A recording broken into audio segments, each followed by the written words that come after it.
Hello everyone, welcome to ओकुल India के सबसे अफोर्डेबल लर्निंग प्लेटफॉर्म में आप सभी लोगों का एक बार फिर से बहुत बहुत स्वागत है। और इस वीडियो में हम लोग देखेंगे यूपीएससी का जो यूआरएन सिस्टम है उसके बारे में।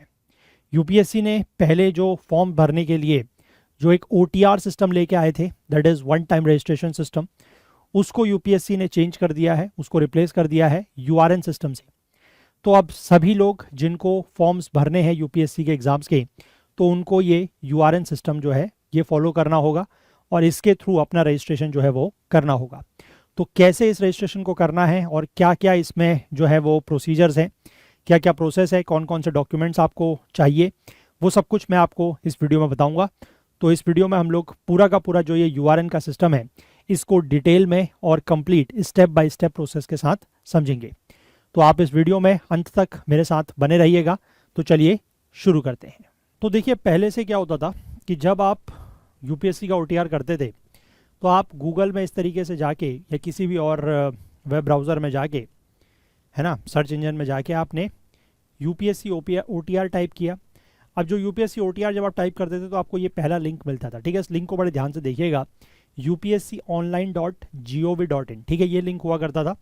इस लिंक पर आपने क्लिक किया तो आपको इस तरीके की वेबसाइट दिखती थी। ठीक, लेकिन यहाँ पर अब साफ साफ ऊपर लिखा गया है कि ये जो पोर्टल है is only to preview application forms filled और सबमिटेड ऑन और बिफोर 25/3/2025। यानी कि ये पोर्टल सिर्फ जो आपने फॉर्म्स फिल किए हैं या सबमिट किए हैं 25 मार्च 2025 से पहले, सिर्फ उन एप्लीकेशन फॉर्म्स को प्रीव्यू करने के लिए ये पोर्टल है। ठीक है, 2025 का जो एनडीए 2 हुआ या जो सीडीएस 2 हुआ उसके लिए रजिस्ट्रेशंस करने हैं या उसके बाद के जितने भी फ्यूचर एग्जाम्स के लिए आपको रजिस्टर करना है उसके लिए आपको इस यूआरएल पे जाना होगा। ठीक है, यहाँ पर आप देख सकते हैं कि यूआरएल है upsconline.gov.in और ये जो नया ऑनलाइन जो मतलब जो नया इसका पोर्टल है ये है upsconline.nic.in। ठीक है, तो ये बात आप लोगों को क्लियर है कि आप लोगों ने जितने लोगों ने भी फॉर्म अभी तक यूपीएससी के भरे थे, चाहे वो सिविल सर्विसेज का हो या किसी भी और एग्ज़ाम का हो, उसके लिए आप लोगों ने ओटीआर ज़रूर किया था, है ना। और कई सारे लोगों को अभी तक ये बात नहीं पता है कि वो जो पुराना वाला ओटीआर का सिस्टम था वो अब वैलिड नहीं है। अब सभी लोगों को जिनको यूपीएससी के द्वारा कंडक्ट किए जाने वाले किसी भी एग्ज़ाम को अप्लाई करना है तो उनको क्या करना होगा, सबसे पहले अपना न्यू रजिस्ट्रेशन करना होगा। ठीक है, और कहाँ पर जाके, यहाँ पर, दैट इज़ upsconline.nic.in पर। यहाँ तक बात आई होप आपको क्लियर है। चलिए, तो अब हम लोग इस नई वाली वेबसाइट पर चलेंगे और यहाँ पर जाके नया रजिस्ट्रेशन करेंगे और बाकी आगे के क्या स्टेप्स हैं वो हम लोग देखेंगे। ठीक है, तो इसको क्या करना है, आप इसको इस तरीके से ये कर सकते हैं हाईलाइट और उसके बाद ये कर लीजिए। ठीक है, गो टू इस तरीके से, तो ऐसे करके आपका ये जो नया पोर्टल है ये खुल जाएगा। तो पहली बात तो मैंने आपको बता दिया कि जो पुराना वाला पोर्टल है वो अब किसी भी काम का नहीं है, वो वैलिड नहीं है। इस न्यू पोर्टल पर आपको जो है वो अब सारे काम करने हैं। ठीक है, तो इस न्यू पोर्टल पर आने के बाद आपको कुछ इस तरीके का इंटरफेस दिखाई देगा, लेकिन आपको सबसे पहले यहाँ पर क्या करना है, सबसे पहले आपको करना है अकाउंट क्रिएट। सबसे पहले अकाउंट क्रिएट करना है और उसके लिए यहाँ पर कुछ स्टेप्स दिए गए हैं, है ना। सबसे पहले स्टेप्स में आपको इंस्ट्रक्शंस दिए गए हैं कि you should have an email ID and mobile number for account creation over which you will receive OTP for verification. और इस पॉइंट के ऊपर आप लोगों को बहुत ज़्यादा ध्यान देना है क्योंकि पिछली बार जो आप लोगों ने ओटीआर किया था उसमें कई सारे बच्चों को यही डाउट हुआ था या यही इशू आया था बाद में कि मोबाइल नंबर और ईमेल आईडी जो है वो बाद में उनका किसी तरीके से, मतलब ये हो रहा था कि किसी का मोबाइल नंबर नहीं है ना, या नंबर बंद हो गया है या ईमेल आईडी काम नहीं कर रही है। तो इस चीज़ का ध्यान रखिएगा कि फिर से आपको एक ईमेल आईडी और एक मोबाइल नंबर चाहिए। जिसको पहले आपने यूज़ किया है उसको भी यूज़ कर सकते हैं, लेकिन ध्यान ये रखना है कि जब तक आप लोग यूपीएससी का एग्ज़ाम देंगे, ठीक है, आज से 2 साल 5 साल तक, जब तक भी आप यूपीएससी के पेपर्स देते रहेंगे तब तक ये ईमेल आईडी और मोबाइल नंबर आपको अपने पास सेफ रखना है, सुरक्षित रखना है। ठीक है, इस बात का ध्यान रखिएगा। ये पिछली बार भी मैंने आपको ये पॉइंट बताया था, है ना, लेकिन फिर भी कुछ लोगों का या तो मोबाइल नंबर मिसप्लेस हो गया, मोबाइल कहीं चोरी हो गया, है ना, या किसी और के मोबाइल से रजिस्ट्रेशन कर दिया था। और ख़ासकर वो बच्चे जो खुद से ना करते हुए ये रजिस्ट्रेशन कहीं साइबर कैफ़े वगैरह में जाके रजिस्ट्रेशन करेंगे, तो प्लीज़ इस बात का आप लोग ज़रूर से विशेष रूप से ध्यान रखिएगा कि जब भी आप साइबर कैफ़े में जाके भी अगर रजिस्ट्रेशन कर रहे हैं या कहीं पर भी जाकर कर रहे हैं, जो आपके ये कॉमन सर्विस सेंटर वगैरह होते हैं, यहाँ पर भी जाकर अगर आप कर रहे हैं, तो इस बात का ध्यान रखिएगा कि इस पे जो भी मोबाइल नंबर और ईमेल आईडी यूज़ होना है वो सिर्फ और सिर्फ आपका यूज़ होना है, जिसको आप जब चाहें एक्सेस कर सकते हो। क्लियर है ये बात? मैं बार बार इस बात के ऊपर जोर देता हूँ, पहले भी दिया था, मैं फिर से दे रहा हूँ, क्योंकि एक बार अगर ये ईमेल आईडी और मोबाइल नंबर अगर आपके पास नहीं रहा या कहीं मिसप्लेस हो गया, बंद हो गया, तो फिर ये बाद में बहुत बड़ी प्रॉब्लम आती है। ठीक है, इस बात का ध्यान रखिएगा। चलिए, इसके बाद ये लिखा हुआ है कि जब आप ईमेल आईडी और मोबाइल नंबर का वेरिफिकेशन कर लेंगे तो उसके बाद आपको एक पासवर्ड बनाना होगा। ठीक है, 8 कैरेक्टर्स कम से कम मिनिमम होने चाहिए उसमें, upper case character, lower case character, एक नंबर और एक स्पेशल कैरेक्टर। ठीक है, और यूपीएससी की तरफ से जो भी कम्युनिकेशन आपके साथ किया जाएगा, या आपको अगर यूपीएससी से कोई भी कम्युनिकेशन करना है तो वो इसी ईमेल आईडी और मोबाइल नंबर के थ्रू किया जाएगा। तो इसीलिए लिखा गया है कि आपको ये एडवाइस दिया जाता है कि आप अपने जो डिटेल्स हैं, ठीक है, ये जो डिटेल्स हैं आपके मोबाइल नंबर और ईमेल आईडी के, इनको एज अ परमानेंट रिकॉर्ड आप रखें, और दोनों के दोनों मोबाइल नंबर भी और ईमेल आईडी भी ये तब तक एक्टिव और एक्सेसिबल होने चाहिए जब तक आप फ्यूचर में अप्लाई करना चाहते हो यूपीएससी के एग्जाम्स के लिए। आई होप ये बात क्लियर है। यूपीएससी ने भी यहाँ पर ये इंस्ट्रक्शन बड़े साफ शब्दों में लिखा है और मैंने भी आपको ये बहुत जोर दे के बताया है। तो इसके बाद इस पेज पर आने के बाद आपको करना क्या है, यहाँ पर ये नीचे एक डिक्लेरेशन दिया हुआ है कि आप ये डिक्लेयर करते हैं कि आपने ये जो ऊपर इंस्ट्रक्शंस दिए गए हैं इनको अच्छे से पढ़ लिया है, समझ लिया है, और आप जो भी यहाँ पर टर्म्स एंड कंडीशंस दी गई हैं उनको एक्सेप्ट करते हैं। जैसे ही आप इस पर टिक करेंगे, फिर यहाँ पर ये प्रोसीड फॉर अकाउंट वेरिफिकेशन या प्रोसीड फॉर अकाउंट क्रिएशन लिखा हुआ है, इस पर आपको क्लिक कर लेना है। जैसे ही आप इस पर क्लिक करेंगे तो आपका इस तरीके का एक पेज खुलेगा। यहाँ पर आपको अपना ईमेल आईडी और ईमेल आईडी डालना है, उसको कंफर्म करना है। ठीक है, तो इसको हम लोग करते हैं और फिर आगे बढ़ेंगे। ठीक है,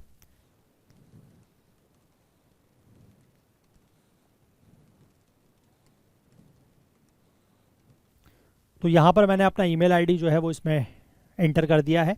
इसके बाद यहाँ पर आपको जो ये कैप्चा दिख रहा है, ये कैप्चा आपको यहाँ पर एंटर करना है, और उसके बाद फिर से यहाँ पर ये लिखना है, ये साइन करना है, मतलब इसको टिक करना है कि आप डिक्लेयर करते हैं कि ये जो ईमेल आईडी है ये आपका है, और आपने इस ईमेल आईडी से पहले कोई भी जो है वो इस पोर्टल पर अकाउंट क्रिएट नहीं किया है, क्योंकि एक अकाउंट, एक ही ईमेल आईडी से एक ही अकाउंट ओपन हो सकता है इस पे यूपीएससी के पोर्टल पर। ठीक है, ये जैसे ही करेंगे उसके बाद नीचे यहाँ पर ऑप्शन आएगा गेट ओटीपी, इसको आप जैसे ही क्लिक करेंगे तो आपकी ईमेल आईडी पर एक ओटीपी जो है वो आ जाएगा। तो इसको हम देखते हैं और उसके बाद जो भी ओटीपी यहाँ पर आएगा उसको एंटर करेंगे। देखिए, इसके बाद आपके उसमें इस तरीके का लिखा हुआ आएगा कि ये ओटीपी जो है वो आपके रजिस्टर्ड ईमेल आईडी पर भेज दिया गया है ना, और उसको आप चेक करें और ओटीपी को एंटर करें वैलिडेट करने के लिए। ठीक है, तो जैसे ही मैं इसको देखता हूँ, मैं अपने उसमें चेक करता हूँ मोबाइल में कि क्या इस तरीके का कोई, हाँ, ये ओटीपी मेरे पास आ गया है, तो मैं इसको ओके करूँगा और यहाँ पर जो ओटीपी आया है वो ओटीपी यहाँ पर एंटर करूँगा। ठीक है, ये ओटीपी मैंने जैसे ही यहाँ पर एंटर किया तो वेरीफाई ईमेल आएगा, इसको मैं वेरीफाई यहाँ से कर दूंगा। तो ईमेल आईडी सक्सेसफुली वेरीफाइड यहाँ से हो गई है। इसके बाद अगले स्टेप पे मुझे मोबाइल नंबर एंटर करना होगा। अब मैं मोबाइल नंबर एंटर करता हूँ। ठीक है, उसके बाद फिर से मोबाइल नंबर एंटर करना होगा कंफर्म करने के लिए। उसके बाद फिर से यहाँ पर कैप्चा एंटर करना होगा, ये मैंने कर दिया। फिर से मैं इसको डिक्लेयर करूँगा कि ये मोबाइल नंबर जो है वो मेरा ही है और मैंने इस पोर्टल पर इस मोबाइल नंबर से पहले कोई अकाउंट नहीं बनाया है। और फिर से मैं करूँगा गेट ओटीपी, तो अब ये जो ओटीपी है वो मेरे रजिस्टर्ड मोबाइल नंबर पर चला जाएगा और मुझे वो चेक करना होगा और फिर से वैलिडेट करने के लिए इस ओटीपी को एंटर करना होगा। तो मैं मोबाइल पे ओटीपी आने का वेट करता हूँ। तो काफ़ी जल्दी ये ओटीपी यहाँ पर आ गया है। ठीक है, तो इसको मैं यहाँ पर एंटर कर देता हूँ और जैसे ही मैं ये ओटीपी को एंटर करूँगा तो वेरीफाई मोबाइल नंबर, और ये देखिए यहाँ पर मोबाइल नंबर जो है वो भी सक्सेसफुली वेरीफाई हो चुका है। अब आपको इसके बाद पासवर्ड बनाना है। ठीक है, पासवर्ड के लिए कंडीशंस ध्यान रखिएगा कि ये कम से कम 8 कैरेक्टर्स का होना चाहिए, एक कैपिटल लेटर उसमें होना चाहिए A to Z, एक स्मॉल लेटर होना चाहिए, एक उसमें कम से कम नंबर होना चाहिए 0 to 9, और एक जो है वो एटलीस्ट 1 स्पेशल कैरेक्टर होना चाहिए। तो मैं इन सभी कंडीशंस को ध्यान में रखते हुए यहाँ पर जो है वो अपना पासवर्ड क्रिएट करता हूँ।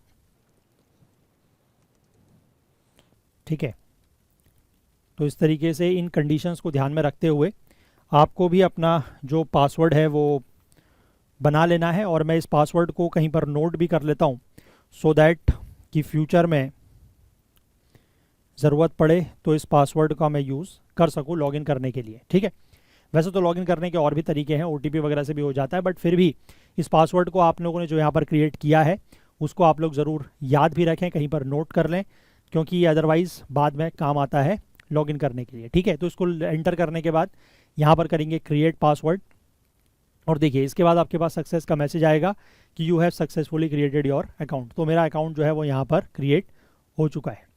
ठीक है, और जैसे ही आपका अकाउंट क्रिएट होगा तो आपके पास एक मोबाइल, जो आपने मोबाइल नंबर एंटर किया है उस पर एक कन्फर्मेशन मैसेज आएगा। ठीक है, वो भी मैं यहाँ पर चेक कर लेता हूँ। यस, आपको एक ईमेल पर भी एक मेल आएगा, ये ध्यान रखिएगा कि dear candidate you have successfully created your account on UPSC online portal and log in to the portal to complete the universal registration. ठीक है, इस तरीके का आपके पास एक ईमेल भी आएगा और इसी तरीके का आपके पास एक मैसेज भी आएगा, एक SMS भी आएगा कि dear candidate you have successfully created your account on UPSC online portal, log in on portal to complete the universal registration. ठीक है, वही सेम लिखा गया है दोनों जगह, और इस तरीके का कॉन्ग्रेचुलेशन मैसेज भी आपके पास आ जाएगा कि you have successfully created your account. यहाँ पर आपका ये ईमेल आईडी दिख रहा है और यहाँ पर आपका ये जो नंबर है ये दिख रहा है। क्रिएट, ठीक है बात। अब इसके बाद आपको करना है कंटिन्यू टू लॉगिन। अब इसके बाद आप जाएंगे कंटिन्यू टू लॉगिन से, आप वापस उसी जो फ्रंट पेज था वहाँ पर आ जाएंगे, या फिर आपको यहाँ पर भी ये कंटिन्यू जो ये लॉगिन दिख रहा है इसके थ्रू भी आप लॉगिन कर सकते हैं। ठीक है, तो कंटिन्यू टू लॉगिन में हम लोग चलते हैं। तो लॉगिन करने के लिए हमें क्या करना है, या तो मैंने आपको जो वहाँ पर बताया कि अकाउंट क्रिएशन जहाँ पर आ रहा है सक्सेसफुल, उसके बाद आप कंटिन्यू टू लॉगिन कर सकते हैं, या फिर आप ये जो वेबसाइट मैंने आपको बताई दैट इज़ upsconline.nic.in, इस वेबसाइट के होम पेज पर आएंगे तो आपको यहाँ पर एक बटन दिखाई देगा लॉगिन का। ठीक है, तो इस बटन पर आप क्लिक करके लॉगिन पर आ सकते हैं। अब लॉगिन करने के लिए हमारे पास 3 ऑप्शन है। हम मोबाइल नंबर का यूज़ करके और मोबाइल नंबर पर OTP लेके लॉगिन कर सकते हैं, या फिर URN जो यूनिवर्सल रजिस्ट्रेशन नंबर और पासवर्ड है उसके थ्रू लॉगिन कर सकते हैं। हालांकि ये हम अभी नहीं कर पाएंगे फर्स्ट टाइम, क्योंकि अभी हमारा रजिस्ट्रेशन हुआ नहीं है। और तीसरा ऑप्शन हमारे पास है ईमेल और पासवर्ड का।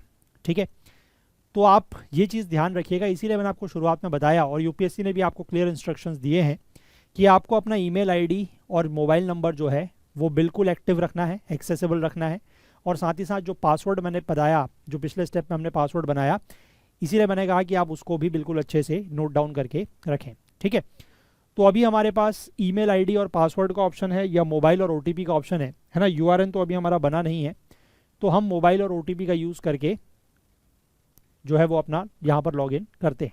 तो मैं यहाँ पर अपना नंबर जो है वो ऐड करता हूँ और उसके बाद फिर हम OTP लेके उस पर लॉगिन करेंगे।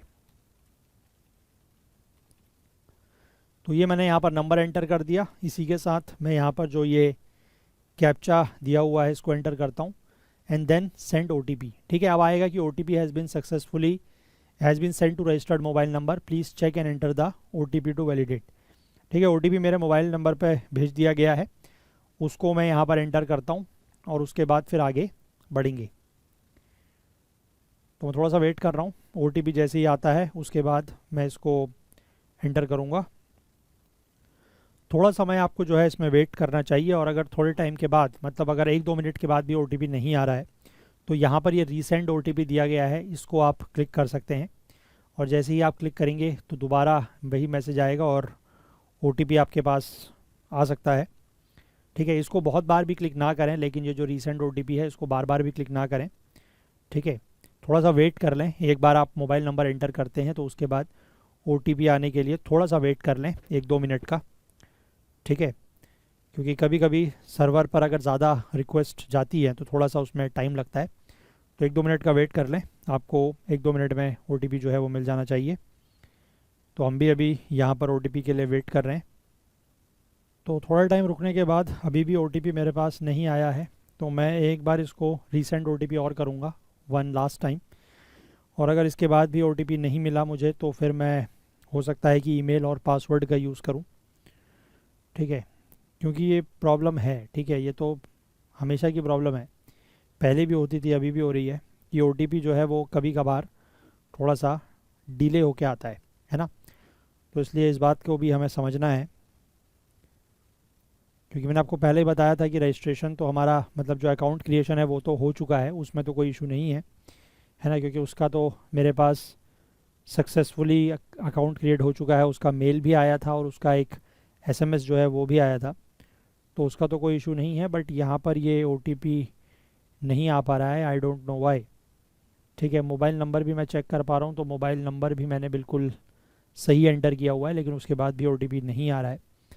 तो इसके बाद अब मैं सिर्फ 30 सेकंड का वेट और करूँगा, और नहीं होगा तो फिर मैं ईमेल आईडी और पासवर्ड के थ्रू इस पर लॉगिन करने का ट्राई करूँगा। ठीक है, फिर देखते हैं कि क्या पता ईमेल आईडी और पासवर्ड से लॉगिन हो जाए, है ना। चलो, तो ईमेल आईडी और पासवर्ड से ही हम लॉगिन करने का ट्राई करते हैं, क्योंकि ओटीपी नहीं आ रहा है, तो वही हमारा एक सेफ़ तरीका है। ठीक है, मैं यहाँ पर ईमेल आईडी जो मैंने एंटर की थी अकाउंट क्रिएशन के टाइम पर, वही ईमेल आईडी मैं एंटर करता हूँ, और यहाँ पर वो जो पासवर्ड मैंने बनाया था, ठीक है, मैंने आपको इसीलिए कहा था कि उस पासवर्ड को आप लोग ज़रूर याद रखें। तो वो पासवर्ड मैंने यहाँ पर एंटर कर दिया है, और इसके बाद ये कैप्चा, और यहाँ से अब मैं कर लूँगा साइन इन। ठीक है, तो यहाँ पर आप जैसा कि देख सकते हैं ये मेरे डिटेल्स यहाँ पर आपको दिख जाएंगे, और इस तरीके से मेरा ये अकाउंट ओपन हो चुका है, क्योंकि अब यहाँ पर लॉग आउट लिखा आ रहा है, इसका मतलब मेरा अकाउंट ओपन हो चुका है। ठीक है, अब इसके बाद मुझे क्या करना है, इसके बाद मुझे नीचे आना है। ठीक है, और change my password, change email ID और चेंज मोबाइल नंबर। ठीक है, ये यहाँ पर जो बात है कि एक बार, ठीक है, एक बार आप अपना ईमेल आईडी और मोबाइल नंबर चेंज कर सकते हैं। ठीक है, एक बार आप अपना मोबाइल नंबर और ईमेल आईडी चेंज कर सकते हैं। और एक चीज़ का और ध्यान रखिएगा, यहाँ पर यूपीएससी देखिए एक साफ साफ इंस्ट्रक्शंस दे रहा है कि candidates are advised to use only a PC और laptop for filling of the application form. अगर आप अपना एप्लीकेशन फॉर्म फिल कर रहे हैं तो उसको आप मोबाइल से ना करें। ठीक है, आप लैपटॉप या पीसी का ही इस्तेमाल करें, ऐसा यूपीएससी इंस्ट्रक्शंस दे रहा है। क्लियर है बात। तो ये चीज़ें हमने यहाँ पर कर ली हैं। अब इसके बाद हम लोग जो है, हमारा अकाउंट क्रिएशन हो चुका है। आप, मैंने फिर से बताया कि आप अपना पासवर्ड अगर चेंज करना चाहें तो उसका भी ऑप्शन है। आप अपनी ईमेल आईडी या मोबाइल नंबर को भी एक बार चेंज कर सकते हैं। ठीक है, तो चेंज ईमेल आईडी पर अगर आप जाएंगे तो आपको करंट ईमेल आईडी दिखेगी, न्यू ईमेल आईडी दिखेगी, और उसको आप अपडेट करके फिर उस पर ओटीपी आएगा और वहाँ से उसको अपडेट कर सकते हैं। सिमिलरली अगर आप मोबाइल नंबर चेंज करना चाहते हैं तो आपको इस तरीके से एक बार मोबाइल चेंज करने का ऑप्शन भी मिल जाएगा। ठीक है, यहाँ पर आपको जो करंट मोबाइल नंबर है वो दिखाई देगा, यहाँ पर आपको नया मोबाइल नंबर एंटर करना है और आप ओटीपी उस पर नए मोबाइल नंबर पर आएगा और वो चेंज कर सकते हैं। लेकिन ये ऑप्शन जैसा कि मैं देख पा रहा हूँ, ठीक है, वो एक ही बार अवेलेबल होगा, क्योंकि देखिए यहाँ पर ये जो लिखा हुआ आ रहा है इसको भी अगर हम पढ़ें तो यहाँ पर भी वही चीज़ लिखी है कि one time facility to update and modified data in universal registration number profile is now live. ठीक है, तो एक बार आप इसमें चेंज कर सकते हैं, तो ज़्यादा बार इसको मतलब ट्राई करने की कोशिश ना करें, और इसीलिए पहली बार में ही अपना मोबाइल नंबर और ईमेल आईडी जो है वो बिल्कुल सही तरीके से फिल करें और उसको हमेशा एक्टिव भी रखें। ठीक है, अब इसके बाद हमें जो है वो यूनिवर्सल रजिस्ट्रेशन की तरफ बढ़ना है। ठीक है, अब हम बढ़ेंगे यूनिवर्सल रजिस्ट्रेशन की तरफ, तो उस पर चलते हैं। तो देखिए यहाँ पर हमारे लिए सबसे पहले हमें यूनिवर्सल रजिस्ट्रेशन में जो चीज़ें एंटर करनी है वो है आइडेंटिटी प्रोफाइल। ठीक है, जैसे कि नेम वगैरह सब कुछ। उसके बाद आधार आईडी, आधार या फ़ोटो आईडी, या फिर उसके बाद मैट्रिकुलेशन और बोर्ड प्रोफाइल्स, ये चीज़ें। ठीक है, और ये वाला जो आपका 3 डेटा है ये एक बार आपने फिल कर लिया तो ये फिर लॉक हो जाएगा। ठीक है, ये जो कॉमन एप्लीकेशन फॉर्म है इसको आप चेंज कर सकते हैं। ये बेसिकली आपका एग्ज़ाम स्पेसिफिक है कि आप हर एग्ज़ाम में इन डेटास को चेंज कर सकते हैं, लेकिन ये वाला डेटा आपकी आइडेंटिटी प्रोफाइल, आपका नाम वगैरह, आपका जो फ़ोटो आईडी है या आधार आईडी है, और जो मैट्रिकुलेशन बोर्ड की प्रोफाइल है, ये तो वैसे भी एक बार आपने अगर फिल कर दी तो चेंज करने की ज़रूरत नहीं है ना, तो ये आपका फिक्स रहेगा। ठीक है, अब देखो यहाँ पर आपको जो आइडेंटिटी प्रोफाइल है इसमें सबसे पहले आपको अपना नेम फिल करना है। ठीक है, आपको अपना फुल नेम फिल करना है, और वो भी इस अकॉर्डिंग कि अगर आपका नाम सुरेश प्रसाद सिंह है तो फर्स्ट नेम में सुरेश, मिडिल नेम में प्रसाद और लास्ट नेम में सिंह। अगर आपके नाम में सिर्फ 2 ही पार्ट है, that is first name and last name, Rohit Kumar जैसे अगर आपका नाम है तो first name Rohit, last name Kumar, ऐसे फिल करना है। और अगर आपके नाम में सिर्फ एक ही पार्ट है, ठीक है, जैसे कि सिर्फ फर्स्ट नेम है लाइक दिव्या, तो बस आपको सिर्फ फर्स्ट नेम में वो फिल करना है। ठीक है, इसके बाद आपको अपना जेंडर फिल करना है, date of birth, father name, mother name, और अगर आपने कभी अपना नाम जो है वो चेंज करवाया है तो उसका जो गैजेट डॉक्यूमेंट है वो आपको यूज़ करना पड़ेगा, वो अपलोड करना पड़ेगा, ठीक है। इसीलिए यहाँ पर लिखा गया है कि अगर आपने कभी अपना नाम चेंज कराया है और आपका जो फुल नेम है वो आपके जो मेट्रिकुलेशन के सर्टिफिकेट में नाम मेंशन है उससे अगर अलग है, तो जो official name change gadget document है उसको आप अपने पास रेडी रखें, क्योंकि वो अपलोड करना पड़ेगा, ठीक है। और यहाँ पर वो जो गैजेट डॉक्यूमेंट है उसके लिए भी बताया गया है कि उसको नेम चेंज, ऐसा नेम अंडरस्कोर चेंज, इस तरीके का उसका फॉर्मेट होना चाहिए, उसका नाम होना चाहिए। और जो डॉक्यूमेंट का साइज़ है वो पीडीएफ फॉर्मेट में 50 से 300 KB के बीच में होना चाहिए, ठीक है। मेट्रिकुलेशन डिटेल्स की अगर हम बात करें तो आपको मेट्रिकुलेशन का अपना सर्टिफिकेट चाहिए और उसमें बोर्ड का जो नेम है कि कौन से बोर्ड से आप पास आउट हुए हैं, ठीक है। उसके बाद किस ईयर में पास आउट हुए हैं वो उसमें मेंशन किया होगा, और साथ ही साथ रोल नंबर या रजिस्ट्रेशन नंबर वो भी उसमें मेंशन किया होगा। मेट्रिकुलेशन मतलब क्लास 10th का, है ना। और बाकी इन्फॉर्मेशन जो as printed on the certificate, यानी कि जो बोर्ड का सर्टिफिकेट है वो भी आपको पीडीएफ फॉर्मेट में चाहिए, और उसका जो नाम है वो इस तरीके का होना चाहिए, दैट इज़ बोर्ड सर्टिफिकेट, और उसका जो साइज़ है वो भी 50 to 300 KB में होना चाहिए, ठीक है।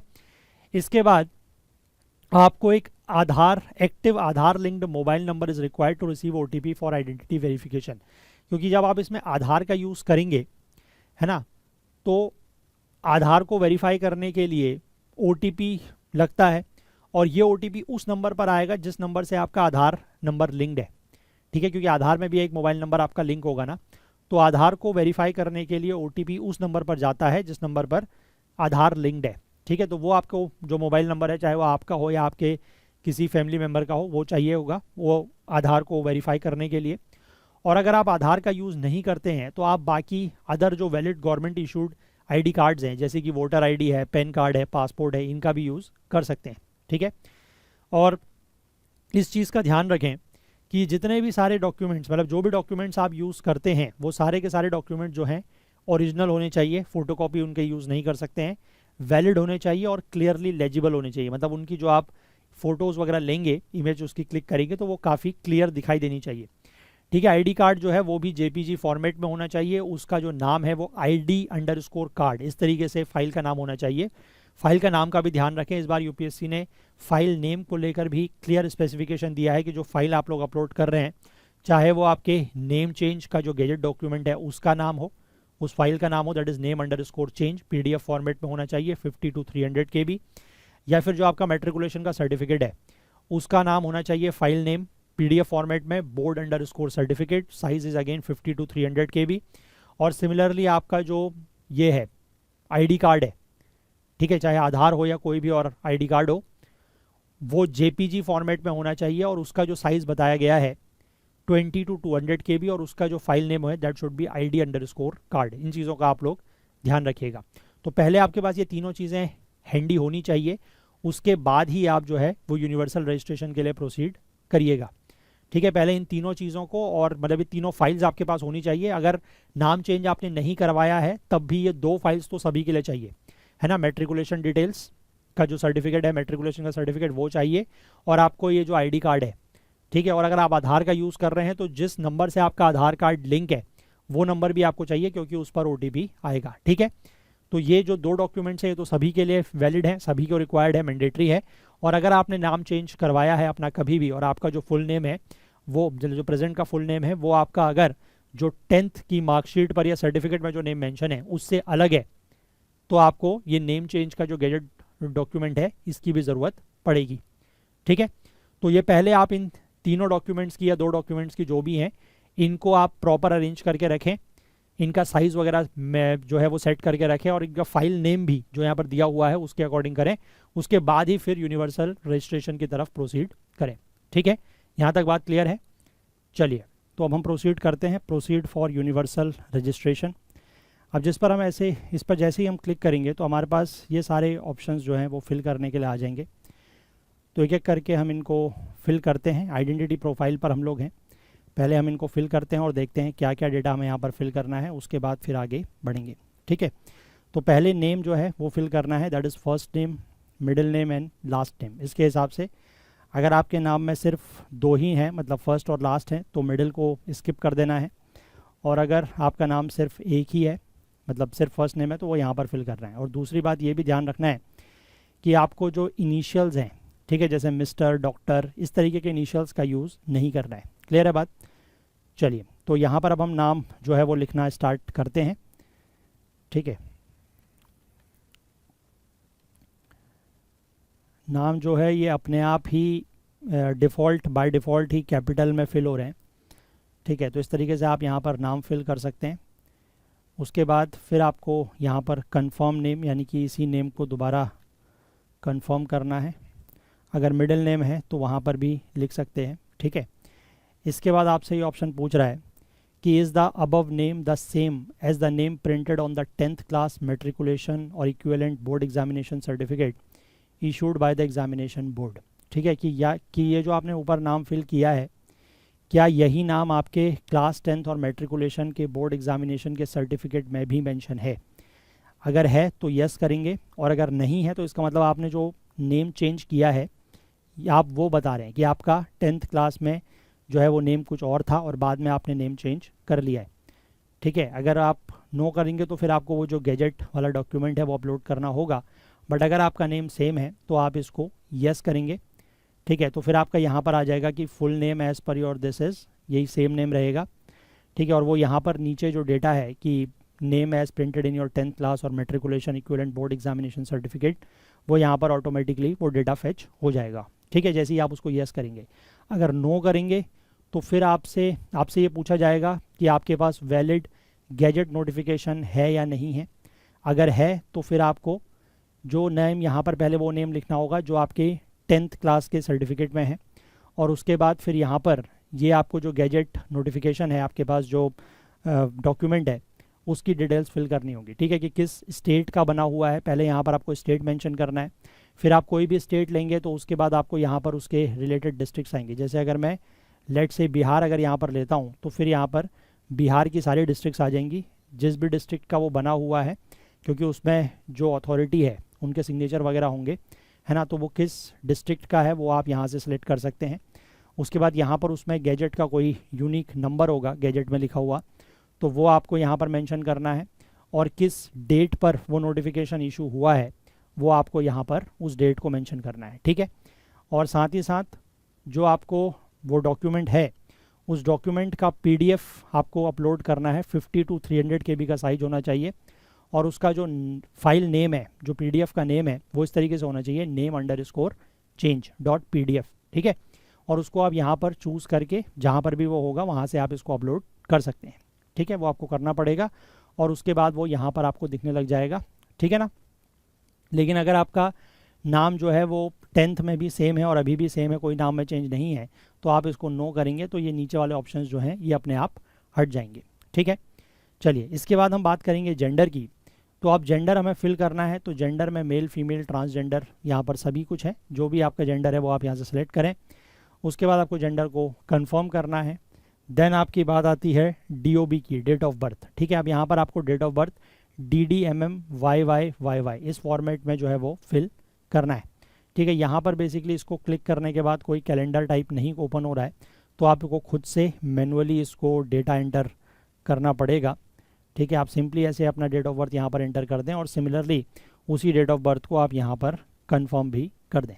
ठीक, इसके बाद यहाँ पर आपको अपने फादर का फुल नेम, मतलब अपने पेरेंट्स की डिटेल देनी है, फादर का फुल नेम और मदर का फुल नेम। ठीक है, और अगर आपके फादर मदर के अलावा कोई गार्डियन भी हैं तो उनका भी नाम आपको यहाँ पर देना है। ठीक है, तो और साथ ही साथ फादर के नेम में भी ध्यान रखिएगा, फादर और मदर दोनों के नेम में किसी भी तरीके का जो इनिशियल्स होते हैं, डॉक्टर, मिस्टर, कर्नल, है ना, इस तरीके का कोई भी इनिशियल यूज़ नहीं करना है, और फादर और मदर का फुल नेम यहाँ पर आपको लिखना है। ठीक है, तो चलिए वो हम लिख लेते हैं, फिर आगे बढ़ेंगे। पहले आपको नेम लिखना है, फिर नेम को कंफर्म भी करना है, दोनों के नेम को। ठीक है, तो ये हमने लिख दिया।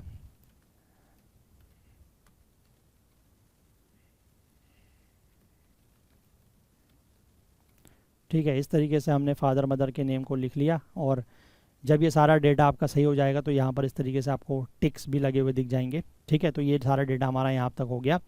अब हम इसको आगे ले जाते हैं नेक्स्ट एंड रिव्यू में। जैसे ही हम इसको नेक्स्ट एंड रिव्यू में ले जाएंगे तो जो भी डेटा हमने ये आइडेंटिटी प्रोफाइल में मेंशन किया है वो सब हमें यहाँ पर देखने को मिलेगा। उसको हम एक बार जो है वो प्रीव्यू कर सकते हैं, ठीक है, कि जैसे नेम हो जाएगा, first name, middle name, last name, इस तरीके से, ठीक है। फिर आपकी जो आइडेंटिटी डिटेल्स हैं वो आ जाएंगी, आपका डेट ऑफ बर्थ जो आपने यहाँ पर नंबर में मेंशन किया है, और उसके नीचे वही चीज़ आपके उसमें मेंशन होके आ जाएगा वर्ड्स में, ठीक है। इसके बाद फादर का फुल नेम और मदर का फुल नेम आ जाएगा, गार्डियन का नेम NA आ जाएगा अगर आपने सबमिट नहीं किया है तो, ठीक है। अब इसके बाद आपके पास यहाँ से ऑप्शन है कि आप इसको, अगर इसमें आप चेक कर लें कि अगर कुछ गलत है तो यू कैन एडिट इट, अगर गलत नहीं है तो आप इसको सबमिट कर सकते हैं। और ध्यान रखिएगा कि ये वाला जो डेटा है ये अगर एक बार आपने फिल कर दिया तो ये बाद में चेंज नहीं होगा, ठीक है। तो इसलिए इसको आप बड़े ध्यान से देखें, जो आपके नाम की, आपके पेरेंट्स के नेम की, आपके डेट ऑफ बर्थ जो है वो बिल्कुल सही होनी चाहिए। अगर उसमें थोड़ा सा भी आपको कुछ गलती लगती है तो प्लीज़ उसको करेक्ट कर लें इसी समय पे, क्योंकि बाद में ये डेटा जो है वो करेक्ट नहीं होगा, ठीक है। और अगर सारा डेटा सही है तो उसके बाद आप इसको यहाँ से सबमिट कर सकते हैं। तो जैसे ही आप सबमिट क्लिक करेंगे तो आएगा कि do you want to submit your identity profile details, आप इसको येस करें, ठीक है। अभी देखिए ये जो आइडेंटिटी प्रोफाइल डिटेल्स हैं ये यहाँ पर सबमिट हो चुकी हैं, ठीक है। तो ये पहला वाला जो आपको यहाँ पर ऑप्शन दिख रहा है आइडेंटिटी प्रोफाइल, यहाँ पर आपको टिक लगा हुआ दिख गया है। अब आप सेकंड पर आते हैं, दैट इज़ आधार, ठीक है। आधार या फ़ोटो आईडी जहाँ पर आपको अपडेट करनी है। तो has Aadhaar card been issued to you, तो इसके लिए यहाँ पर आपके पास 3 ऑप्शन है। पहला ऑप्शन ये है कि yes I have been issued Aadhaar card and concern to proceed for verification, and yes I have Aadhaar card and concern to verification through virtual ID. यानी कि ये जो पहला वाला ऑप्शन है, अगर आप इसको चूज़ करेंगे तो आप आधार कार्ड, मतलब इसका कहने का मतलब है कि आपको आधार कार्ड जो है वो इशू हुआ है और आप अपनी कंसेंट देते हैं कि आप आधार कार्ड के थ्रू वेरिफिकेशन करना चाहते हैं। और उस केस में जो आपका वेरिफिकेशन होगा वो आधार लिंक्ड जो मोबाइल नंबर है उस पर OTP आएगा और उसके थ्रू वो वेरिफिकेशन होगा, ठीक है। दूसरा जो है इसका मतलब है कि आपके पास आधार कार्ड है और आप कंसेंट देते हैं वेरिफिकेशन के लिए थ्रू दी वर्चुअल आईडी, ठीक है। आधार का जो आपका आधार कार्ड है उसमें आपके पास एक वर्चुअल आईडी भी लिखी होती है, ठीक है। आधार कार्ड तो 12 डिजिट का होता है, लेकिन जो वर्चुअल आईडी है वो आपकी 16 डिजिट की होती है, ठीक है। तो वो 16 डिजिट की जो वर्चुअल आईडी अगर आप उसका यूज़ करना चाहें। और तीसरा यहाँ पर जो ऑप्शन है वो ये है कि I do not want to proceed with Aadhaar verification, ठीक है, कि आप आधार वेरिफिकेशन से प्रोसीड नहीं करना चाहते हैं। हम पहले एक बार इसको क्लिक करके देखते हैं कि इस पर क्या ऑप्शन आता है। जब आप ये लिखा आएगा कि I do not want to proceed with Aadhaar verification, तो फिर आपके पास ऑप्शन आएगा किसी दूसरे फ़ोटो आईडी का, ठीक है। आप कोई दूसरा फ़ोटो आईडी वहाँ पर सेलेक्ट कर सकते हैं। आप ये चीज़ देखिएगा, जैसे मैं आधार वाले को अगर येस करता हूँ, ठीक है, जैसे मैंने अगर आधार वाले को येस किया, चाहे पहले ऑप्शन को या दूसरे ऑप्शन को, तो मेरे पास यहाँ पर वो फ़ोटो आईडी वाला ऑप्शन नहीं आ रहा है।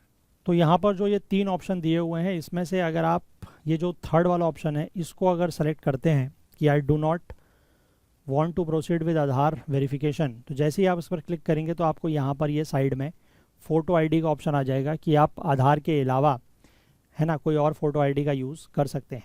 और वो फ़ोटो आईडी आपका वैलिड ड्राइविंग लाइसेंस हो सकता है, वैलिड पैन कार्ड हो सकता है, वैलिड पासपोर्ट हो सकता है, या फिर कोई और photo ID card issued by central और स्टेट गवर्नमेंट, या फिर जो वैलिड वोटर आईडी कार्ड होता है दैट इज़ एपिक, है ना, वो भी हो सकता है।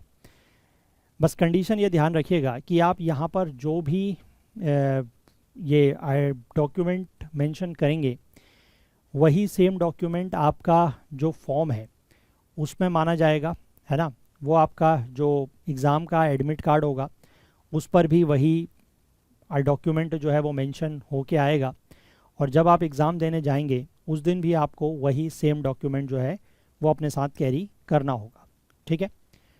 तो आधार को अगर आप चाहें तो यूज़ कर सकते हैं, या फिर बाकी कोई और फ़ोटो आईडी आप चाहें तो वो भी यूज़ कर सकते हैं, आपकी खुद की इच्छा है।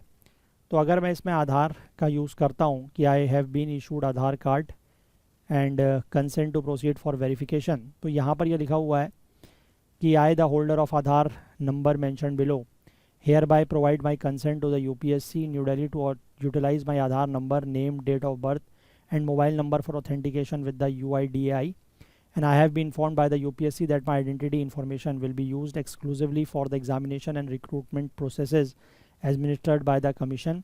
I have also been informed that my e-KYC information may be used for the purpose of preventing malpractices in examination. ठीक है, तो यहाँ पर मतलब एक तरीके से ये डिक्लेरेशन है कि मैं यूपीएससी को ये अपनी मतलब अथॉरिटी दे रहा हूँ कि वो मेरे आधार कार्ड का इस्तेमाल मेरे ये जो एग्ज़ामिनेशन है और जो रिक्रूटमेंट प्रोसेस है उसके लिए कर सकते हैं।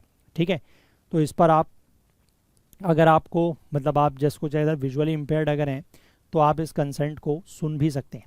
ठीक है, आप जैसे ही इस डिक्लेरेशन को टिक करेंगे तो आपके पास यहाँ पर आधार नंबर मेंशन करने का ऑप्शन आ जाएगा।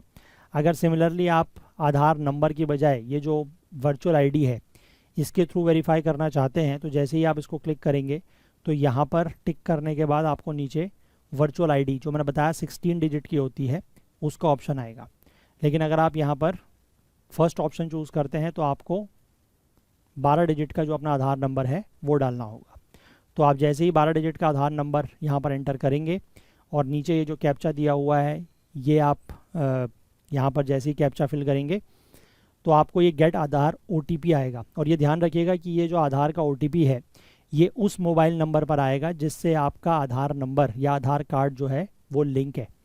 ठीक है, जो आपने मोबाइल नंबर अभी शुरुआत में ये इस पोर्टल पर अकाउंट क्रिएशन के लिए यूज़ किया है ना, उससे कोई मतलब नहीं है इसका। ठीक है, ये बात का ध्यान रखिएगा कि ये वाला जो OTP आएगा ये उस मोबाइल नंबर पर आएगा जो आपका आधार कार्ड के साथ लिंक है। तो वो वाला नंबर भी मोबाइल नंबर भी आपके पास अगर आप इस वाले ऑप्शन का यूज़ कर रहे हैं तो होना चाहिए, है ना, आपके पास होना चाहिए। या आपके अगर फैमिली के पास है तो उनको आप थोड़ा सा इस समय के लिए रेडी रख सकते हैं कि आपके पास इस तरीके का कोई मतलब उनके पास कोई ऐसा आधार को लेकर कोई OTP आएगा तो वो आपके साथ उसको शेयर कर दें। ठीक है, चलिए तो मैं यहाँ पर आधार नंबर एंटर करता हूँ और फिर ये वेरिफिकेशन करता हूँ, फिर आगे बढ़ेंगे।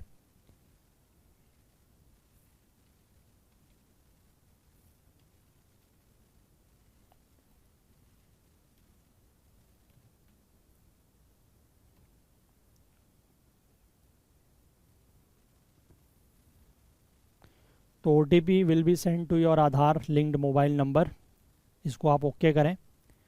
और जैसे ही आप इसको ओके करेंगे तो यहाँ पर आ जाएगा कि आपका जो रजिस्टर्ड मोबाइल नंबर है उस पर OTP भेज दिया गया है। ठीक है, अब आपको वो OTP यहाँ पर एंटर करना होगा।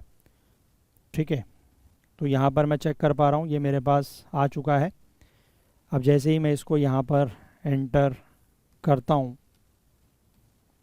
ठीक है, तो ये एंटर हो गया और इसको आप वेरीफाई OTP पे क्लिक कर दें उसके बाद। ठीक है, तो प्लीज़ वेरीफाई और OTP केयरफुली। अब आप यहाँ पर एक बार चेक कर लें कि आपका जो OTP है जो ये है OTP है वो बिल्कुल ठीक है।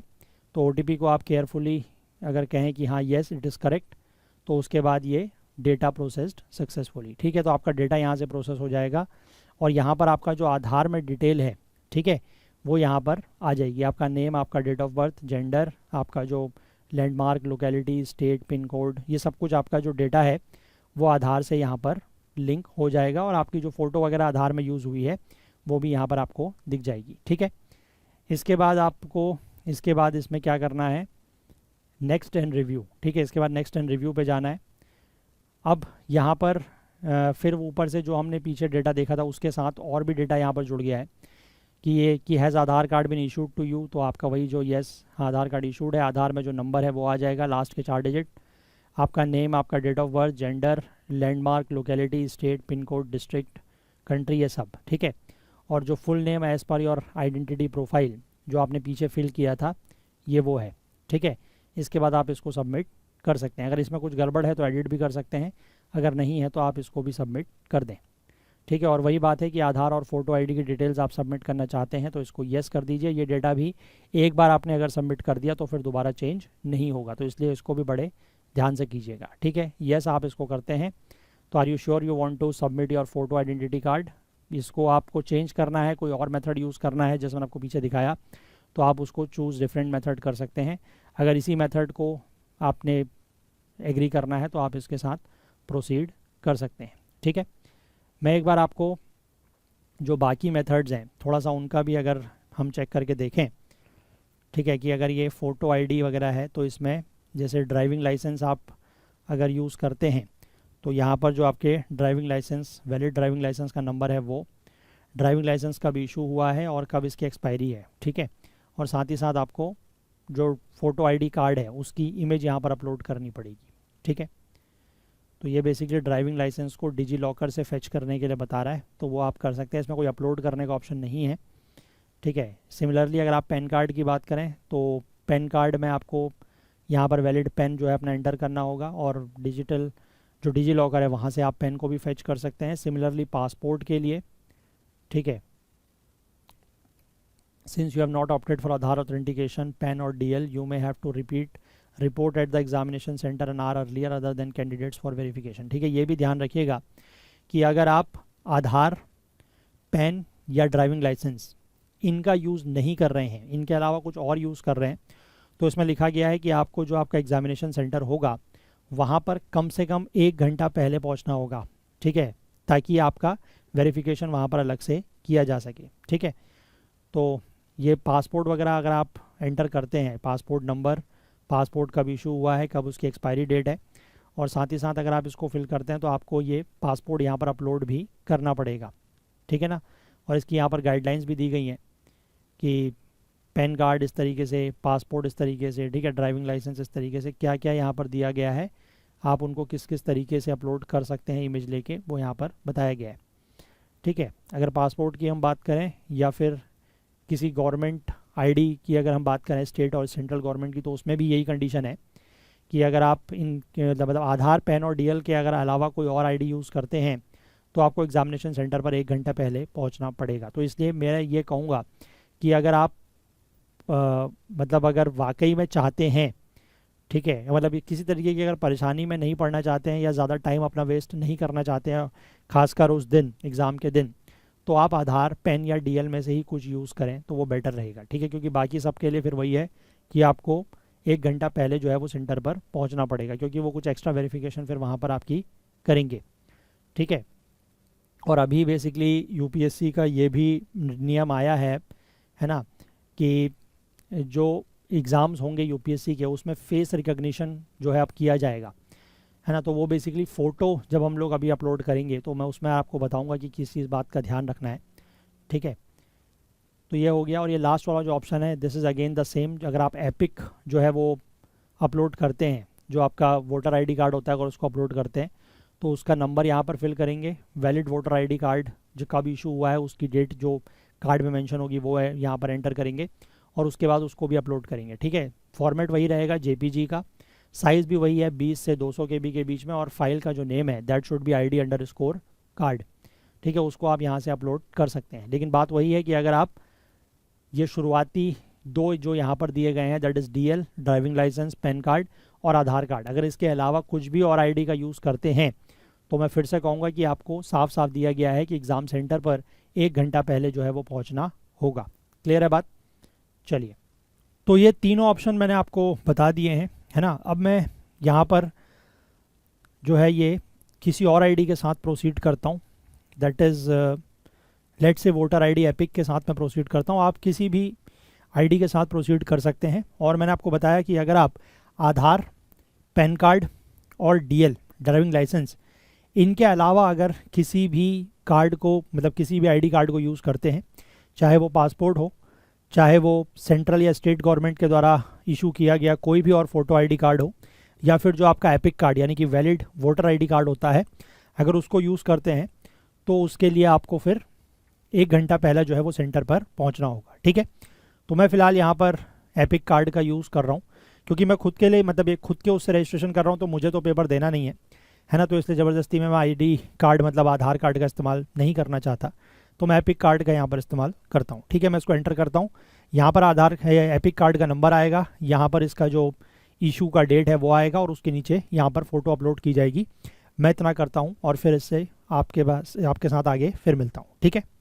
तो इन किसी भी डॉक्यूमेंट्स को अपलोड करने के लिए आपको यहाँ पर आप चूज़ फाइल पर जाएंगे, उसके बाद आपको ये स्पेसिमेन दिखाएगा कि किस तरीके से करना है। जैसे कि अगर आप वोटर आईडी करना चाहते हैं तो सिर्फ फ्रंट का करना है, सिमिलरली पैन कार्ड में भी सिर्फ फ्रंट का ही करना है ना। पासपोर्ट को आपको इस तरीके से करना है, अगर आप ड्राइविंग लाइसेंस का यूज़ कर रहे हैं तो भी फ्रंट साइड चाहिए, कोई भी स्कूल आईडी का अगर आप यूज़ कर रहे हैं तो इस तरीके से, ठीक है।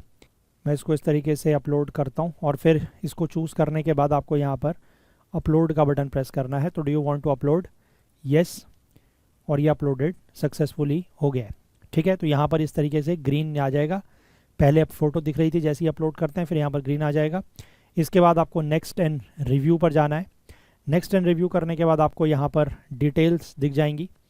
ठीक है, आप चाहें तो यहाँ पर क्लिक करके अपना जो डॉक्यूमेंट है जो अपलोड हुआ है वो चेक भी कर सकते हैं कि सही है या नहीं है, और यहाँ पर जो आपने नंबर्स वगैरह दिए हैं वो भी चेक कर सकते हैं। ठीक है, तो एक बार आप कंफर्म कर लें कि ये सारा डेटा जो आपने एंटर किया है वो करेक्ट है, उसके बाद आप यहाँ पर सबमिट जो है वो क्लिक कर सकते हैं। जैसे ही आप सबमिट करेंगे तो आपसे फिर से पूछा जाएगा कंफर्मेशन कि do you want to submit your Aadhaar और फोटो आईडी डिटेल्स, आप उसको येस कर देंगे। ठीक है, इसके बाद फिर से कहा जाएगा कि क्या आप अपनी फ़ोटो आइडेंटिटी कार्ड को सबमिट करना चाहते हैं, श्योर हैं, प्रोसीड कर देंगे तो प्रोसीड हो जाएगा। ठीक है, अपलोड वेरिफिकेशन, यस, प्रोसीड, तो ये सक्सेसफुली हो गया है। ठीक है, तो यहाँ पर वही कह रहा है क्योंकि मैंने एपिक कार्ड का यूज़ किया है तो वो कह रहा है कि आपको जो है वो एग्जामिनेशन हॉल में 1 घंटा पहले पहुँचना होगा। मैं इसीलिए आपसे कह रहा हूँ कि अगर ऐसा कोई मतलब आप आधार कार्ड, पैन कार्ड या डीएल का अगर यूज़ करते हैं तो फिर आपको ये 1 घंटा पहले जो है वो सेंटर पर नहीं पहुँचना होगा। अगर आप बाकी कोई भी डॉक्यूमेंट यूज़ करते हैं, आईडी कार्ड यूज़ करते हैं, तो आपको 1 घंटा पहले ही पहुँचना होगा। इस चीज़ को भी नोट कीजिएगा। और जैसे ही मैंने ये आइडेंटिटी कार्ड को यहाँ पर अपलोड किया है ना, फ़ोटो आईडी को अपलोड किया है, तो आप यहाँ पर देख सकते हैं कि ये दोनों जो है वो टिक हो चुके हैं। आइडेंटिटी प्रोफाइल में हमने पिछले स्टेप में किया था वो भी टिक है, इसके बाद आधार और फोटो आईडी भी यहाँ पर टिक हो चुका है। ठीक है, अब इसके बाद मैं नेक्स्ट जैसे ही चलूँगा तो फिर ये मैट्रिकुलेशन बोर्ड प्रोफाइल ये हमें फिल करनी होगी। मैं नेक्स्ट करता हूँ। ठीक है, तो ये आ गया। देखिए अब इसमें हमें जो अपने क्लास 10th है ना, जो होती है क्लास 10th या मैट्रिकुलेशन या equivalent board examination passing certificate जो है उसकी डिटेल्स यहाँ पर मेंशन करनी है। ठीक है, और ये भी लिखा गया है कि इस वेरिफिकेशन के दौरान आपको ओरिजिनल सर्टिफिकेट जो है उसकी भी ज़रूरत पड़ेगी। ठीक है, अगर जो भी चीज़ आप यहाँ पर सबमिट करते हैं, ठीक है, जैसे कि आपका नाम, ठीक है, या बोर्ड का name, certificate number, examination year, your name, date of birth, या बाकी जो भी डिटेल्स ओरिजिनल सर्टिफिकेट में हैं, अगर आपने जो डिटेल सबमिट करी है अगर वो उससे मैच नहीं होते हैं तो आपका जो एप्लीकेशन है वो रिजेक्ट हो सकता है। तो इसलिए ये सारा डेटा भी जो है वो बड़े ध्यान से आपको यहाँ पर फिल करना है। ठीक है, तो select from where you completed, आपने क्लास 10th या मैट्रिकुलेशन या इक्विवेलेंट बोर्ड एग्जामिनेशन कहाँ से पूरा किया है, इंडिया से या इंडिया के बाहर से। ठीक है, अगर इंडिया है तो आप इंडिया सेलेक्ट करेंगे, अगर बाहर है तो बाहर से सेलेक्ट करेंगे। मैं एक बार दोनों में आपको क्लिक करके दिखाता हूँ कि क्या ऑप्शन आते हैं। अगर आप आउटसाइड इंडिया करते हैं तो किस देश से आपने पास आउट हुए हैं वो लिखेंगे। ठीक है, आपके बोर्ड का नेम क्या है वो यहाँ पर मेंशन करना होगा। ठीक है, पास आउट ईयर, किस ईयर में पास आउट हुए हैं। ठीक है, उसके बाद उसी ईयर को कंफर्म करना है। नेक्स्ट है इक्विवेलेंट सर्टिफिकेट नंबर, जो आपके सर्टिफिकेट में नंबर लिखा होगा वो मेंशन करना है। ठीक है, फिर उसको कंफर्म करना है। उसके बाद आपका यहाँ पर रोल नंबर क्या था। ठीक है, जो आपका सर्टिफिकेट है 10th का उसके अकॉर्डिंग अपना रोल नंबर को कंफर्म करना है। सर्टिफिकेट के इशू डेट क्या है वो लिखनी है, उसको कंफर्म करना है। उसके बाद ग्रेड सिस्टम, ठीक है, कि परसेंटेज था या आपका GPA grade point average scale 4 पे था या परसेंटेज था, जो भी था, जिस अकॉर्डिंग भी आपको मार्क्स मिले हैं क्लास 10th में वो आपको यहाँ पर सेलेक्ट करना होगा, और स्कूल का जो नेम है वो। ठीक है, और उसके बाद आपको ये जो सर्टिफिकेट है वो अपलोड करना होगा। 50 to 300 KB की साइज़ होनी चाहिए, PDF फॉर्मेट, और जो नाम होना चाहिए that should B board_certificate। Certificate. ठीक है, तो ये आउटसाइड इंडिया के लिए क्या क्या दिखा रहा है, बट आप में से ज़्यादातर लोग जो है वो इंडिया में से होंगे, तो इंडिया में हम लोग यहाँ पर देख लेते हैं। वही सारी चीज़ें हैं ऑलमोस्ट। ठीक है, तो एक करके इनको मैं फिल करना स्टार्ट करता हूँ। तो सबसे पहले आपको यहाँ पर स्टेट फिल करनी है कि किस स्टेट से आप पास आउट हुए हैं। ठीक है, तो मैं अपना स्टेट यहाँ पर फिल कर देता हूँ। इसके बाद कंफर्म 10th क्लास मैट्रिकुलेशन या इक्विवेलेंट बोर्ड पास एग्जाम, मतलब वही चीज़ जो यहाँ पर है उसी को जस्ट कंफर्म करना है। ठीक है, उसको यहाँ पर मैं कंफर्म कर देता हूँ। 1 मिनट, हाँ ये है, कंफर्म कर दिया मैंने।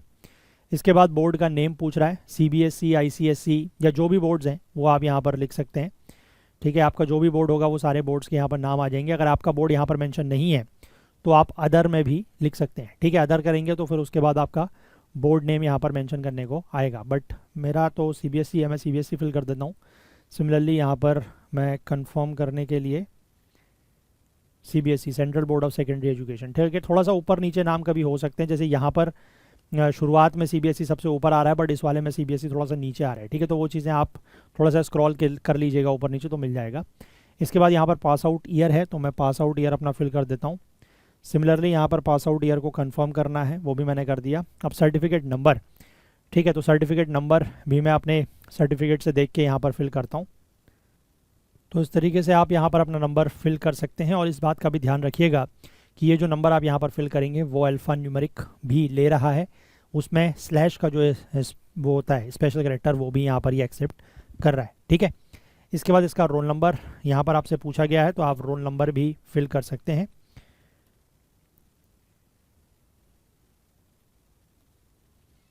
आपको रोल नंबर फिल करना है, फिर यहाँ पर रोल नंबर को कंफर्म करना है। उसके बाद इशू डेट क्या है वो भी आपको यहाँ पर फिल करनी है। तो जो आपके सर्टिफिकेट में डेट होगी वही डेट आपको यहाँ पर मेंशन करनी है, ठीक है। और फिर उसी डेट को यहाँ पर आपने कंफर्म कर देना है।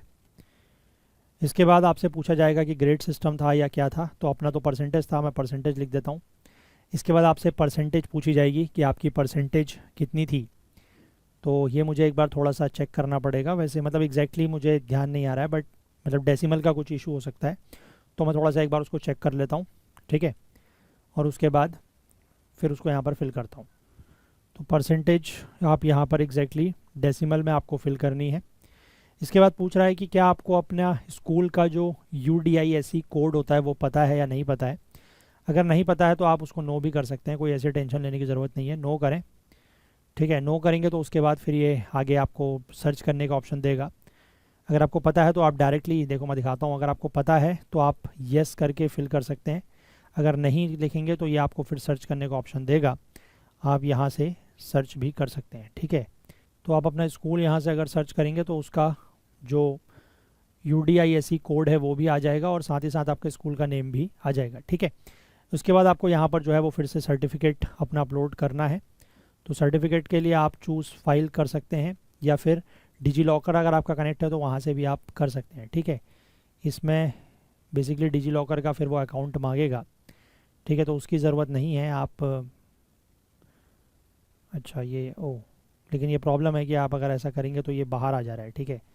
अच्छा नहीं, लेकिन सारा डेटा फिल है, कोई टेंशन नहीं है, ठीक है। डेटा उसमें फिल है, पर वो आपको एक स्टेप पीछे जो है वो भेज रहा है। तो आपके पास अगर फाइल है तो आप डायरेक्टली फ़ाइल अपलोड करें। तो इस तरीके से करने के बाद, अपलोड करने के बाद आपको यहाँ पर, और ये जो नाम है ये ध्यान रखिएगा, board_certificate उस फाइल का नेम होना चाहिए। और इसके बाद इसको आप कर देंगे अपलोड सर्टिफिकेट, ठीक है। अपलोड करने के बाद फिर से वही आएगा कि यस आपको करना है, सक्सेसफुल हो गया है, ठीक है। तो इसके बाद आपको यहाँ से ये डिक्लेरेशन करना है कि जो भी आपने डेटा अपलोड किया है वो सब कुछ सही है इन्फॉर्मेशन, और अगर वो इन्फॉर्मेशन गलत या इनकरेक्ट पाई जाती है तो आपका कैंडिडेचर या अपॉइंटमेंट जो है वो कैंसिल या टर्मिनेट किया जा सकता है, ठीक है। इसको डिक्लेरेशन को आप सेलेक्ट करेंगे, रिव्यू एंड नेक्स्ट। उसके बाद आपको सारा यहाँ पर ये जो डेटा है वो दिखाएगा एक बार फिर से कि आपका स्कूल क्या था, आपने कब पास आउट किया था, रोल नंबर क्या था, ये सब चीज़ें आपको दिखाएगा, स्कूल नेम है ना, UDISE कोड, ये सब कुछ दिखाएगा, परसेंटेज ऑफ मार्क्स। इसके बाद इसको आपने सबमिट कर देना है। एक बार यहाँ से चाहें तो डॉक्यूमेंट को आप क्लिक करके चेक कर सकते हैं कि सही डॉक्यूमेंट अपलोड हुआ है, और उसके बाद इसको सबमिट कर दें। जैसे ही सबमिट करेंगे तो आप यहाँ पर देखेंगे कि यहाँ पर भी जो है वो वापस से ग्रीन टिक आ जाएगा, ठीक है। तो सबमिट, यस यस हो गया, ठीक है। तो देखिए अब आपकी जो सारी डिटेल थी, यूनिवर्सल रजिस्ट्रेशन हमारा एक तरीके से हो चुका है। हमारा आइडेंटिटी प्रोफाइल यहाँ पर दिख रहा है, ठीक है। बाकी आइडेंटिटी डिटेल्स, पेरेंट्स नेम, आपके ID की जो डिटेल है, फ़ोटो ID की, और 10th क्लास की जो भी डिटेल्स हैं वो यहाँ पर सब आ गई हैं। इसके बाद आप एक बार इसको अगर पूरा अच्छे से रिव्यू कर लें, अगर कुछ गलती है, कुछ चीज़ रह गई है, तो प्लीज़ उसको इसी स्टेज पर आप जो है वो चेक कर लें, क्योंकि एक बार अगर आपने इसको कंफर्म कर दिया तो फिर ये चेंज नहीं हो सकता और ये लॉक हो जाएगा, ठीक है। इसीलिए आपको यहाँ पर ऑप्शंस मिल रहे हैं, एक बार आप इसको अच्छे से चेक कर लीजिए। अगर कुछ अभी भी गलती है तो आप एडिट करके उसको चेंज कर सकते हैं, और अगर नहीं है कुछ गलती, सब कुछ सही है, तो लॉक एंड सबमिट आप इसको कर दीजिए, ठीक है। तो मैंने सब कुछ चेक कर लिया है, सब कुछ ठीक है। वैसे भी मैंने तो एग्ज़ाम देना नहीं है ना, तो अगर कुछ गलती होगी भी तो मेरे को कोई फ़र्क नहीं पड़ेगा इतना, बट आप लोगों के लिए है, प्लीज़ इसको अच्छे से चेक कीजिएगा। मैं इसको फ़िलहाल यहाँ पर लॉक एंड सबमिट करता हूँ और आगे प्रोसीड करता हूँ। तो लॉक एंड सबमिट करने के बाद ये यहाँ पर आपको एक चेतावनी भी देगा, एक कॉशन भी जारी करेगा कि क्या आप श्योर हैं, लॉक करना चाहते हैं, क्योंकि एक बार अगर ये लॉक हो गया तो फिर इसको अपडेट नहीं कर सकते। तो इसलिए मैं आपसे बार बार ये रिक्वेस्ट कर रहा हूँ कि प्लीज़ इस स्टेज को बिल्कुल अच्छे से देख के प्रोसीड कीजिएगा। अगर कुछ भी आपको लगता है कि गड़बड़ है यहाँ पर तो प्लीज़ उसको चेक करिएगा और उसके बाद जो है तभी इसको अपडेट कीजिएगा। ठीक है, मैं इसको अपडेट करता हूँ येस, और जैसे ही मैं अपडेट करूँगा फिर से आएगा प्रोसीड। ठीक है, अब जैसे ही आप यहाँ पर प्रोसीड करेंगे उसके बाद आपका ये जो यूआरएन है, यूनिवर्सल रजिस्ट्रेशन नंबर, वो फिर जनरेट होगा। और यहाँ पर ये बात भी लिखी गई है कि अभी तक का जो डेटा है वो इसके बाद अपडेट नहीं हो पाएगा। ठीक है, यानी कि आपकी आइडेंटिटी प्रोफाइल, आपका नेम, आपका डेट ऑफ बर्थ, आपके पेरेंट्स का नेम है ना, आपका जो फ़ोटो आईडी यूज़ हुआ है उसका डिटेल, और जो आपका 10th क्लास का डिटेल है, ठीक है, कहाँ से आपने पास आउट किया, कब किया, सर्टिफिकेट नंबर, रोल नंबर, ये सारी चीज़ें इसके बाद अपडेट नहीं होंगी। तो इसलिए बड़े ध्यान से इसको कीजिएगा। अब हम यहाँ पर करते हैं नो प्रोसीड। यहाँ पर भी आने के बाद तक आपके पास ऑप्शन है, अगर आपको अभी भी डाउट है तो आप इसको कैंसिल कर लीजिए, एक बार फिर से चेक कर लीजिए। अगर आपको अपने ऊपर विश्वास नहीं है तो किसी और से चेक करवा लीजिए, लेकिन प्लीज़ इस स्टेप को बहुत अच्छे से करिएगा, क्योंकि ये ऐसा डेटा है जो एक बार लॉक हो गया तो जब तक भी आप यूपीएससी का एग्ज़ाम देंगे, चाहे आज से 2 साल बाद या आज से 5 साल बाद भी, तब भी आपका यही सिस्टम जो है वो यूज़ होगा। ठीक है, लास्ट ईयर जब लास्ट टाइम जब OTR आया था यूपीएससी का, उसमें भी मैंने ये बात बहुत डिटेल में और बहुत ज़्यादा जोर दे के कही थी कि इसके ऊपर बहुत ज़्यादा ध्यान रखिएगा। बट स्टिल लोगों ने काफ़ी ज़्यादा गलतियाँ करी और बाद में फिर परेशान होते हैं। ठीक है, तो इसलिए परेशानी से बचिए और प्लीज़ थोड़ा सा समय लीजिए इसको करने में, जल्दबाजी में मत करिए, खुद से चेक कर लीजिए। आपके साथ आपके फ्रेंड्स हैं, कलीग्स हैं, रिलेटिव्स हैं, पेरेंट्स हैं, जो भी हैं, उनसे एक बार चेक करवा लीजिए, क्योंकि कभी कभी खुद की आंखों को धोखा हो जाता है। कुछ चीज़ें आपको लगता है कि हमने सही फिल करी हैं, लेकिन होता है कि कभी कोई स्पेलिंग आगे पीछे हो गई, कोई नंबर रोल नंबर में, सर्टिफिकेट नंबर में कुछ आगे पीछे हो गया है ना, जो आपका ID कार्ड आप यूज़ कर रहे हैं उसमें कुछ इशू डेट में कुछ गड़बड़ हो गई, या जो नंबर वगैरह आप फिल कर रहे हैं उसमें कुछ गड़बड़ हो गई, तो एक बार उसको प्लीज़ खुद से या किसी और से ज़रूर एक बार डबल चेक, क्रॉस चेक ज़रूर करवाएं। ठीक है, और उसके बाद जब सब कुछ आपका सही लगे, आप सेटिस्फाइड हो 100%, तब उसके बाद आप यहाँ से इसको येस प्रोसीड करें। ठीक है, चलिए मैं फ़िलहाल इसको येस प्रोसीड करता हूँ। जैसे ही आप इसको येस प्रोसीड करेंगे तो ये डन हो गया। ठीक है, आपका यूनिवर्सल रजिस्ट्रेशन जो है वो देखिए यहाँ पर अब हम सेकंड स्टेप में आ गए हैं, है ना, कॉमन एप्लीकेशन फॉर्म पर आ गए हैं। इससे पहले का जो डेटा है वो पूरा हमारा लॉक हो चुका है। ठीक है, ये डेटा जो है वो लॉक हो चुका है। तो चलिए इस वीडियो को हम लोग इतना ही रखते हैं।